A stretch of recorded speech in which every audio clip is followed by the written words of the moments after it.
Can we play a symphonic orchestra at home?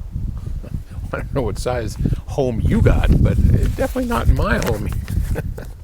Well, but it's a good question. All right, this comes from Warm in Brazil. I'm not sure if that's a statement or a name, but okay. Hey, Paul, I've got a good friend who plays the violin at the local symphony orchestra. He swears to me that no audio system, no matter how sophisticated, will ever be capable of duplicating a full orchestra in the home, at least the way he listens to it live at the concert hall. Okay? Issues range from preserving the huge orchestral dynamics to reproducing the purity of tones unharmed and at low distortion levels.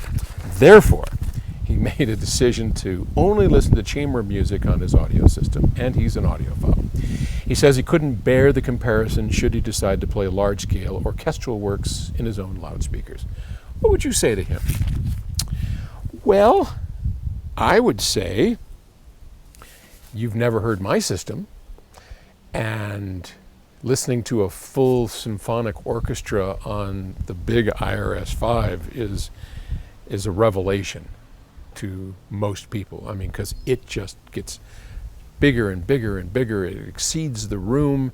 It properly reproduces that perfect balance of dynamics and contrasts and everything that he's worried about. And you don't have to have just an IRS-5. I mean, we're building a new line of speakers. Chris Brunhaver, you're probably getting to know Chris these days. And, oops, I lost my flip-flop. It's stuck. Yeah, with when we build our FR30, the first speaker that comes out of there, that thing will be able to have dynamics that are close to what the IRS-5 has. I mean, very close. So should he put that system in his home, he would be able to hear the full contrasts of a symphonic orchestra, because if we look at it technically, a symphonic orchestra can get up to levels of 120 dB, which is pretty loud. And so what you need to do is make a system that can approach those levels within a room, relatively speaking. So a couple of things to think about. First off, we listen from afar relative to somebody playing in an orchestra. So he plays in this orchestra, and what he hears is very different than what microphones pick up outside of an orchestra. So that's first. So he'll never hear what he hears simply because the recordings will never contain it.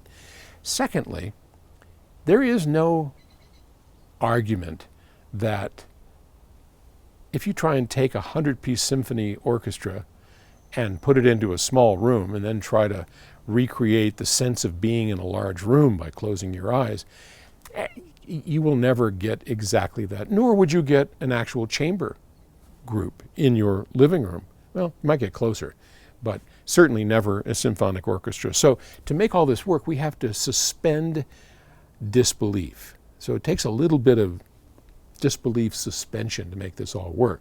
But that said, in terms of distortion, in terms of dynamic range, relative to the room and where you're at, absolutely.